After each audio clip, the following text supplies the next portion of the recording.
My dear students, welcome back. আমি বললাম যে একটু আগের ভিডিওতে যে তোমাদের কিছু ভুলভ্রান্তি, যে সামান্যতম ভুলভ্রান্তিগুলোর জন্য তোমাদের নাম্বার কমে যায়, মানে মার্কস কমে, সেই সমস্ত ভুলভ্রান্তিগুলো সম্পর্কে তোমাদেরকে অবগত করাচ্ছি। প্রথম কথা হচ্ছে, তোমাদের ধরো তোমরা সমীকরণ সমাধানের ক্ষেত্রে বলি, সমীকরণ সমাধানে তোমরা এমনটা হয়ে থাকে অনেক সময় দুটো বীজই একই হলো, তখন একবার তোমরা নির্ণয় সমাধান x সমান a, কিন্তু এটা লেখা উচিত নয়। x সমান a, x সমান a দুবার লিখতে হবে, কারণ দ্বিঘাত সমীকরণের বীজ দুটোই হবে, একই হলেও বীজ দুটোই হবে। এটা তো তোমরা জানো যে দ্বিঘাত সমীকরণের দুটো বীজ, তাহলে আমাকে দুবারই উল্লেখ করতে হবে। এক্ষেত্রে এক্স এর নির্ণয় মান অনেকে লিখে, এটা না লিখে লিখবে নির্ণয় সমাধান x সমান এই, আরেকবার এবং x সমান এই, দুবার লিখবে।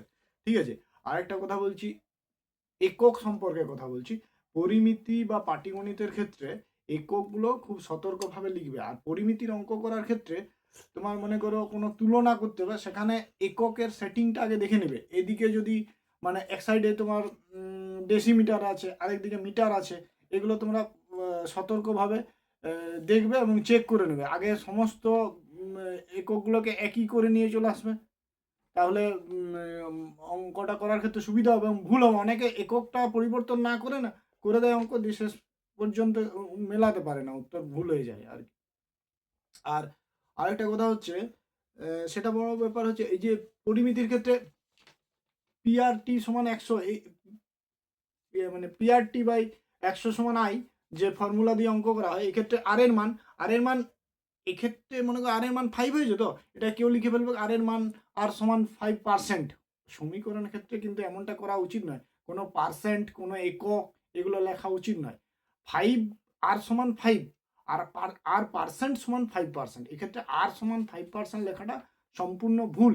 5 আর 5% এর ভ্যালুর মধ্যে তফাৎ আছে। 5 ইকুয়াল 5/1 আর 5% ইকুয়াল 5/100। সুতরাং আর সমান 5ই লিখবে, এক্ষেত্রে পার্সেন্ট লিখবে না। যখন আলাদা করে লিখবে বার্ষিক সরল সুদের হার বা বার্ষিক চক্রবৃদ্ধি সুদের হার, আর পার্সেন্ট সমান 5% বা যা আসবে সেই রকম ভাবে উত্তর লিখবে।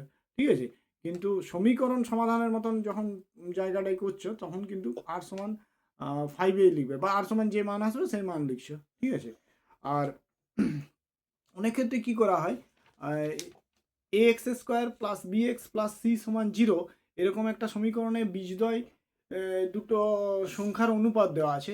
এই অনুপাতের ধ্রুবক হিসাবে, মানে আনুপাতিক ধ্রুবক হিসাবে কখনোই এক্স বা এ বি সি এগুলো ধরবে না, অন্য কিছু ধরবে। ঠিক আছে, আর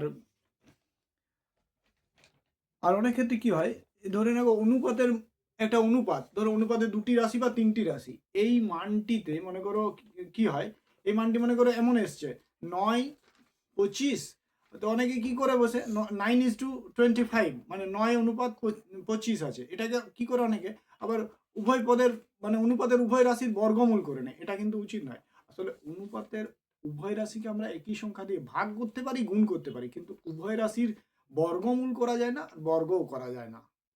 ঠিক আছে, এটা ভুল, এই ধরনের ভুল হয়ে থাকে। এই ভুলগুলো তোমরা করা থেকে বিরত থাকবে, নিজেরা একটু সতর্ক থাকবে। ঠিক আছে,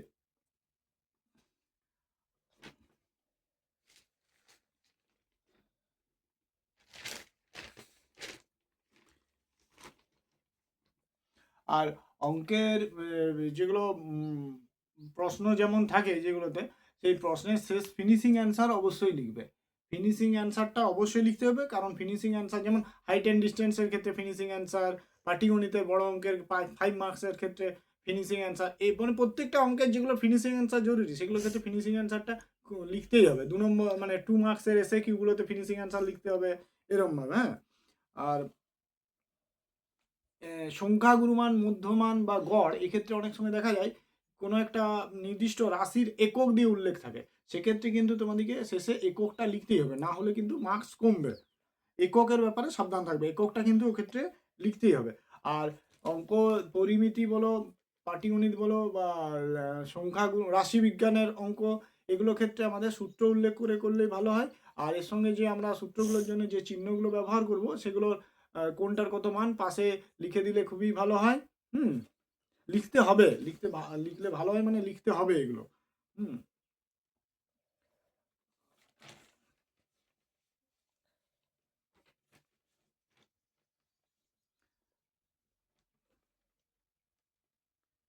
আর তোমাদের বলি জ্যামিতির সংক্রান্ত যে সমস্ত চিত্র মানে তোমার প্রয়োগ বা এসএ কিউ এর প্রশ্ন বা পরিমিতিতে যে প্রশ্নে ছবি ছবি আঁকা জরুরি হবে, মানে যাবতীয় অঙ্কন সমস্ত পেন্সিল দিয়ে করলেই ভালো হয়, মানে করতে হবে। যাবতীয় অঙ্কন পেন্সিল দিয়ে করতে হবে। আর জ্যামিতির জ্যামিতির তোমার ক্ষেত্রে যেগুলো জ্যামিতির সম্পাদ্য অঙ্কন, সেই সম্পাদ্যতে তোমাদের যে তথ্যগুলো দেওয়া থাকে, মানে যেগুলো তথ্যের মাধ্যমে করি অঙ্কনটা করতে হয়, সেই তথ্যগুলোকে প্রথমে ধরো একটা ত্রিভুজ আঁকতে হবে, 3টে সরল রেখা দেওয়া আছে, হ্যাঁ, বা কোণ দেওয়া আছে, এগুলো উপস্থাপন অবশ্যই করবে, ওখানে আগে করবে, তারপরে মানে প্রধান ছবিতে আসবে। এগুলো উপস্থাপনের জন্য আলাদা করে কাটমার্ক আছে, হ্যাঁ। আর প্রয়োগের ক্ষেত্রে প্রয়োগটা যতটা পারবে, যতটুকু স্টেপ পারবে তার জন্য কাট মার্কিং পাবে। আর এই সমস্ত ব্যাপারে একটু সতর্ক থাকবে, ঠিকমতো ভাবে ক্যালকুলেশন করবে, উত্তর ঠিকভাবে করবে, একক লিখবে, বাকি যা কিছু করার ধীরে সুস্থে করবে।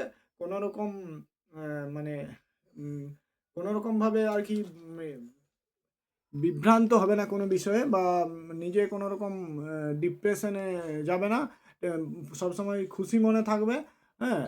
এক্সামের সময় কোনো চাপ রাখবে না মনের মধ্যে, ঠিক আছে?